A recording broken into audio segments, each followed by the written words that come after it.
Hello, everyone. Thank you for joining this talk. Here I will present the project that I did with this adorable Now robot. And we'll talk in general about self-exploring robots.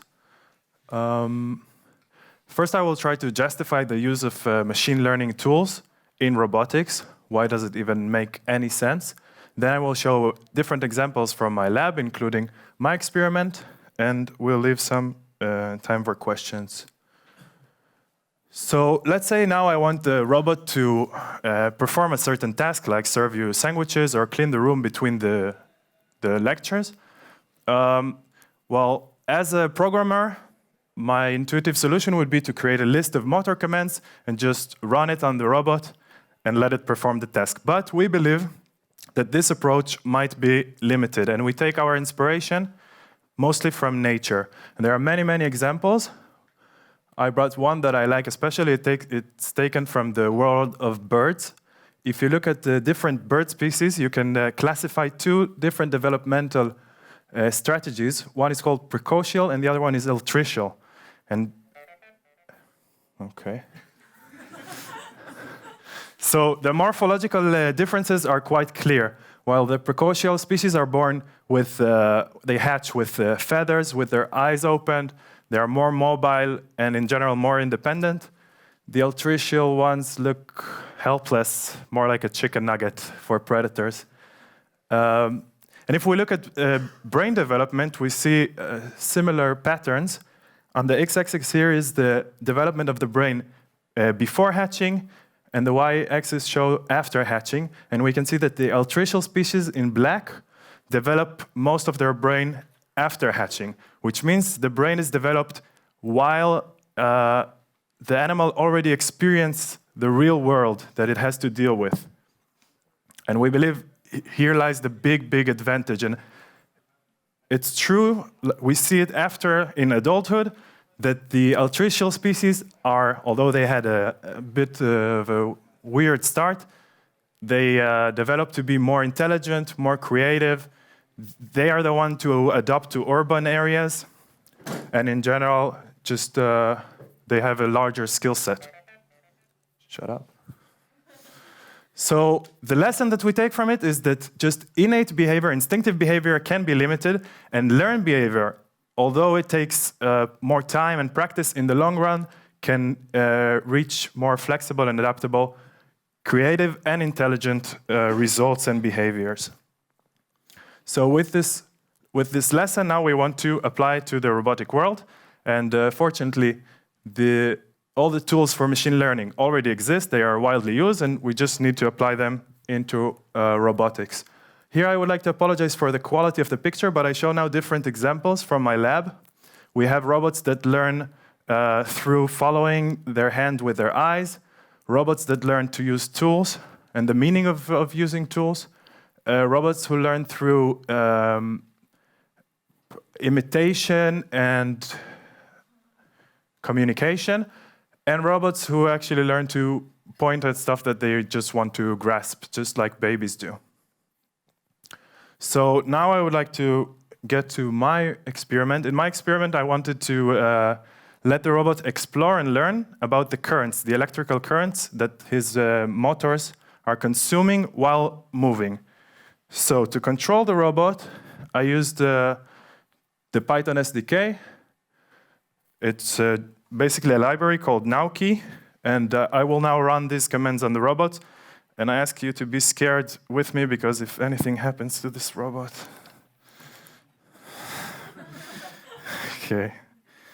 So let's first try to change the position of the robot, its posture.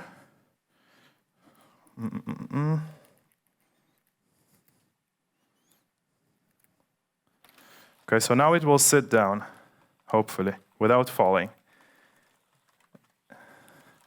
Now, this movement is actually pre-programmed. It's not a good example for the learned behavior that I'm trying to reach, but it's just to give you a good example.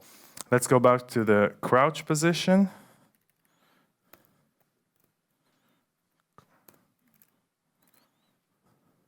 No, that's not.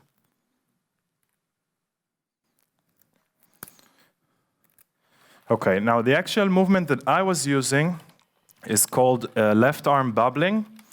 It basically means that it's moving his left arm around randomly, just like babies do when they lay on their back and they're just moving randomly, slowly trying to explore themselves and the world around them.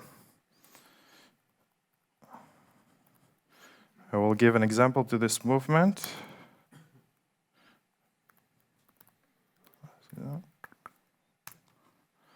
So you will see it's not so impressive, it's just moving its arm around randomly. As it's doing so, it is measuring, it's taking samples from the motors, from the joints of the arm. It has five joints, 2 in the shoulders, 2 in the elbow, and 1 of the hand. And yeah, it's basically collecting 3 types of information. The actual currents, the electrical currents that I want him to explore, and then the joints positions, so the angles of each of these joints, and the target joint where it's trying to reach. So the position, the targeted position, I will stop it because it's distracting you, I can see. Doesn't want to stop. Okay, cool. And the actual currents. And what I wanted is actually to choose a model that can predict the electrical currents from the joints positions. So take the numbers on the left. Well, this is just this is just 30 samples. I actually took 10,000 samples and I trained a neural network. This is the model that I chose, an artificial neural network, to try to predict the currents out of the joints position. So it didn't get any information about the currents. Also, obviously, it doesn't know the meaning of these numbers. It's just numbers for the model, but it was trying to predict the currents. And I did it with a training set and with a test set. The tool I was using is called Lasagne. I hope some of you know it. It's a very easy to use library. It's very flexible. I could easily adjust all parameters of my neural network, the number of layers, the number of nodes, the function, everything that can be adjusted in a neural network until I found the best model for my specific data. And here we are already getting to the results. So you can see that through training, the error drops down. The network learns to predict well these electric currents.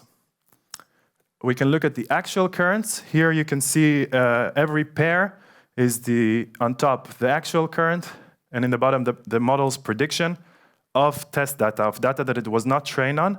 And we can see very good results. Each pair looks very similar, especially if you look at the peaks. Another way to look at it is to plot the currents as a function of this difference between the actual location and the desired location. And here we can see that there is some sort of relation between this difference and the currents. And on the left is the actual currents, on the right is the prediction of the model. And we can see that the model actually learned, the neural network learned how to fit this function. So it was doing a non-so-trivial calculation. It was taking the 2 numbers that it got for each joint, subtract, and fit this function. So now we have this fitting model that predicts well the currents. What can we do? Obviously, we can predict the currents, but we can also recognize now surprising situations. So if, for example, the hand of the robot is touching something, or it has some extra weight, or it's getting old, replaced by a new hand, or the battery is low, anything that will break down this relation will create a distance between the prediction and the actual current. And so the network can report a surprise, and obviously can also be trained on and adjust to the new circumstances, because the neural network is something flexible and we can keep training it over and over with new data. So to summarize, we learned the difference between learning robots and pre-programmed robots, and maybe learning robots can overcome one day with their intelligence the pre-programmed robots, just like the examples from the birds. We saw that the neural network can learn about the robot mechanics, and Well, the next step will be to combine all these different modalities we develop in the lab that I showed into one mega baby robot or robot army that can take over the world, or at least take over your jobs. And that's all. Thank you.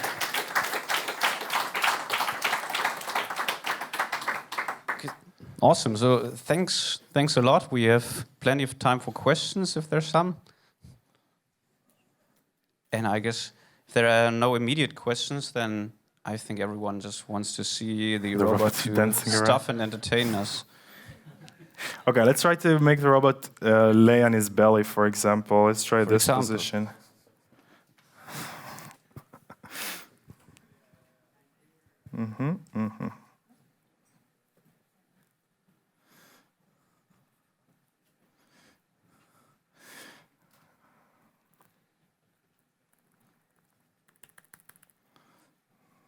So this posture is called laying belly.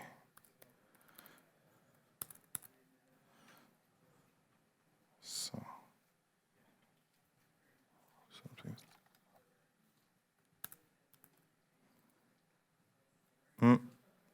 No, I'm sorry, I have a connection problem.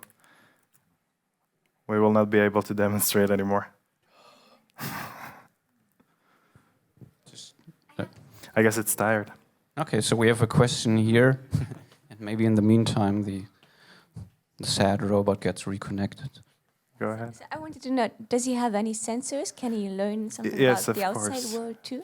It has the robot has a microphone, 2 speakers. It has 2 cameras here and here, and we use all these different modalities in our lab. It doesn't have skin sensors, so it can't really. This is actually one reason why we started this project, because we wanted the robot to feel when it's touching something, and it was not possible because it doesn't have skin sensor. It doesn't feel anything. But we thought maybe using changes in the electric currents, it can recognize that it is touching something because it's making more effort to move. Yeah, I think that's all the sensor it has.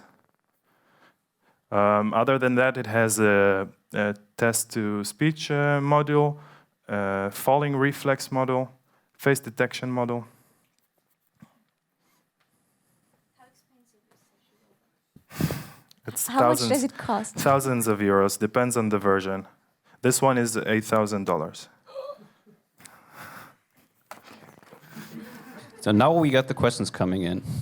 Everyone wants the robot. Sorry, can you talk a little bit more about how it's trained? How Is it's it trained in real time on your laptop, or are you going to taking the data, transporting it? The training is like a 2-step training. I first collect all the data, then I put the robot to sleep, and then I train the data on a neural network. But this can all be combined. I can put the neural network inside its head. But it also makes some sense because we know that babies also reanalyze data from their daily experience during sleep. But the model is a neural network that is trained on the massive data after the movement on my computer. Yeah. Question here. Thanks for your presentation. In the results plot, you could see that the training error, the training cost doesn't reach 0, so the model is still underfitting at the end. So do you have an idea why is it the case, or? Well, there is always, of course, it's the real world, so there is always noise involved, bad samples, but we are looking for the general fitting. We don't look to be completely exact, and I don't think you really can. It's all do you have electrical devices. A physical explanation of the nature of the remaining noise that you cannot fit? Yeah. Just every physical experiment has some noise in it. But are you sure that the scale of the noise that you still have at the end is actually matching some physical phenomenon where you know that you are expecting a noise at that level and you cannot get rid of it? Or no, not that I know of yet. Okay. But we can check it out. And I have a second question. And how do you plan to use this feedback, this discrepancy between the prediction and the actual sensors for controlling exploration, I guess you plan to do some kind of reinforcement learning. Could you tell a bit more on your plan to use this? So far, we are still in the stage when we are trying to surprise the model and to measure the surprise. So we are not there yet, but it is in our plans for sure.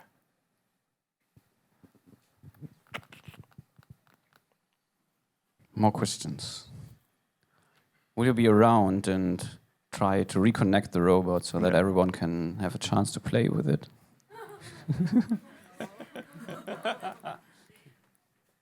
Yes, I will. Thank you. Okay, one question here. So have you been successful in inferring touch from electrical current variations? Yes, so far it is recognizing that something is different. It still doesn't know.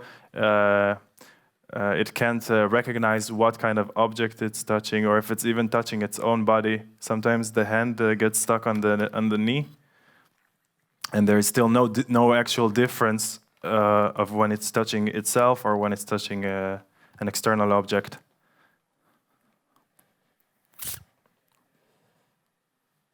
Okay, so I would say thank you again. Thank you.